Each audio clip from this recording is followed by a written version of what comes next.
साल भर में 4 बार नवरात्र मनाई जाती है। चैत्र, आषाढ़, अश्विन और पौष, इन 4 महीनों में नवरात्र का त्योहार मनाया जाता है। सामान्यतः गृहस्थों द्वारा चैत्र और अश्विन माह की नवरात्रि मनाई जाती है, जबकि आषाढ़ और पौष मास के नवरात्र विशेष सिद्धियों की प्राप्ति के लिए किए जाते हैं। इन्हें गुप्त नवरात्र के नाम से जाना जाता है, जबकि पौष मास के नवरात्र को शाकंभरी नवरात्र के नाम से भी जाना जाता है। नवरात्र शब्द संस्कृत भाषा से निकला है, जिसका अर्थ है 9 रातें। साल भर में आने वाली सभी नवरात्र पूरे 9 दिनों तक मनाए जाते हैं।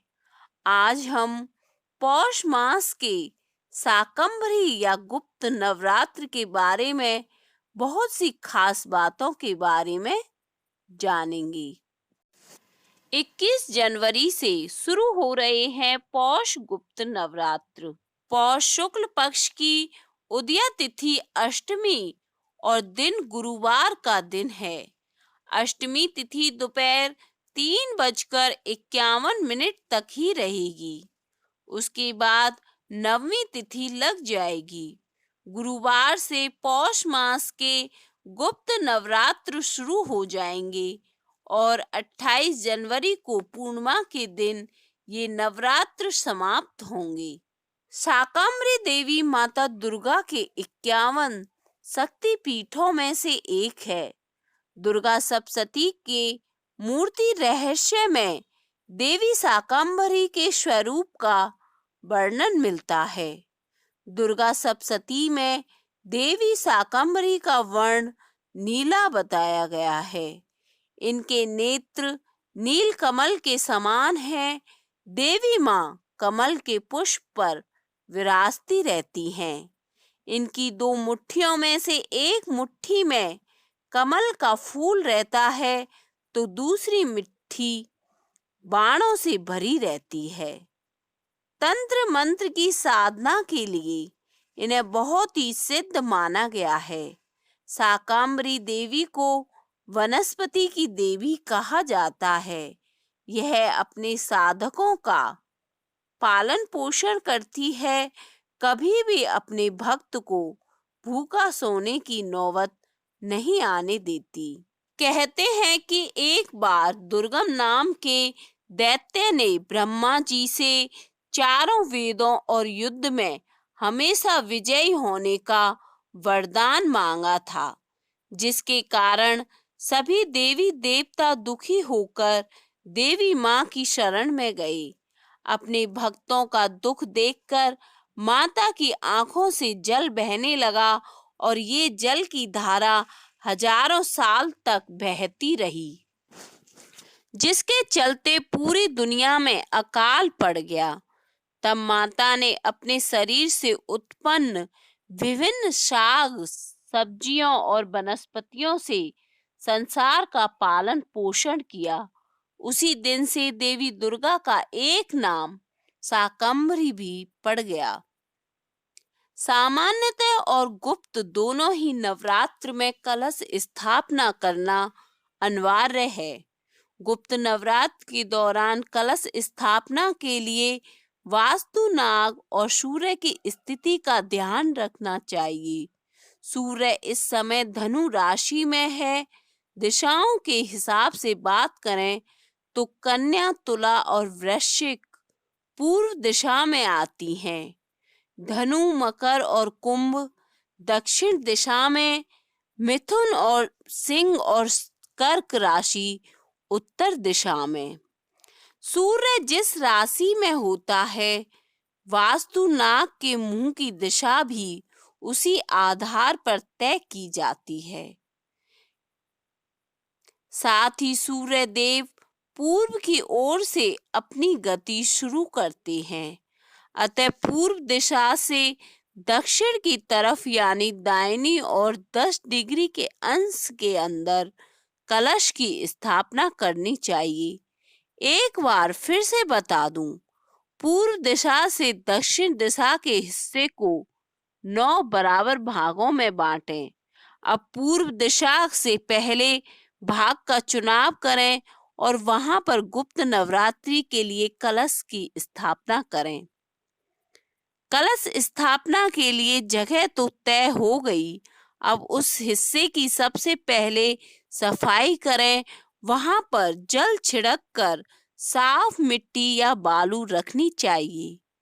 अब उस मिट्टी या बालू पर जौ की परत बिछानी चाहिए। फिर पुनः उस पर साफ मिट्टी या बालू की परत बिछानी चाहिए और उस पर जल का छिड़काव करना चाहिए। अब मिट्टी पर बिछाए जौ के ऊपर मिट्टी या धातु के कलश की स्थापना करनी चाहिए, किंतु गुप्त नवरात्र में मिट्टी के कलश की ही प्रधानता है।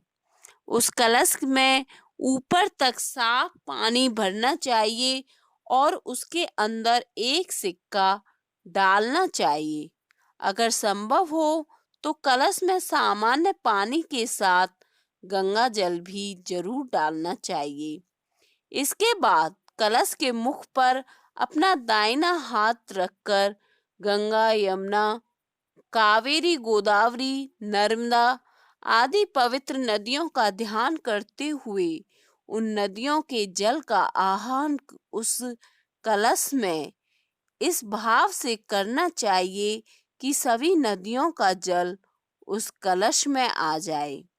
साथ ही वरुण देव से भी उस कलश में अपना स्थान ग्रहण करने का आह्वान करना चाहिए। अब कलश के मुख पर कलावा बांधें और एक ढक्कन या मिट्टी की कटोरी लेकर उस कलश को ढक दें।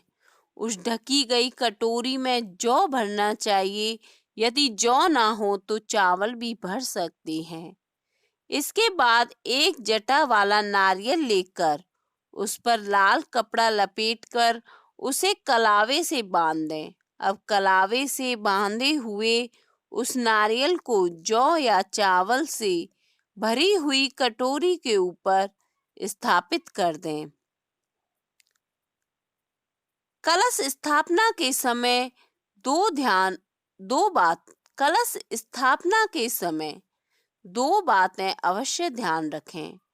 पहली बात, कुछ लोग कलश के ऊपर रखी गई कटोरी में ही घी का दीपक जला लेते हैं, लेकिन ऐसा करना उचित नहीं है।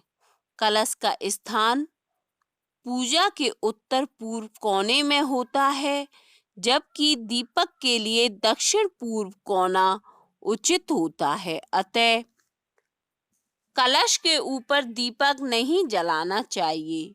दूसरी बात यह है कि कुछ लोग कलश के ऊपर रखी कटोरी में चावल भरकर उसके ऊपर शंख स्थापित करते हैं। तो आपको मैं बता दूं कि आप ऐसा कर सकते हैं, लेकिन ध्यान रहे कि शंख दक्षिणावर्ती होना चाहिए। शंख का मुंह ऊपर की ओर रखना चाहिए। अभी कुछ देर पहले मैंने ये तो आपको बताया ही है कि दीपक के लिए दक्षिण पूर्व कोना उचित होता है, यानी दक्षिण पूर्व दिशा के कोने में ही दीपक जलाना चाहिए। दीपक किस प्रकार का होना चाहिए और उसमें बत्ती लगाने के लिए किन बातों का ध्यान रखना चाहिए, ये मैं आपको बता रही हूँ। देवी देवता के लिए अर्पित दीपक धातु, लकड़ी या मिट्टी से बना होना चाहिए। दीपक में घी और तेल को एक साथ कभी नहीं मिलाना चाहिए। घी के दीपक में सफेद खड़ी बत्ती लगाकर उसे देवी देवता के दाहिने हाथ की तरफ रखना चाहिए, यानी कि अपने बाएं हाथ की तरफ, जबकि तिल के तेल के दीपक को देवता के बाईं तरफ, यानी कि अपने दाहिने हाथ की तरफ रखना चाहिए। तिल के तेल के दीपक में लाल बत्ती रखनी चाहिए और ये बत्ती पड़ी हुई होनी चाहिए।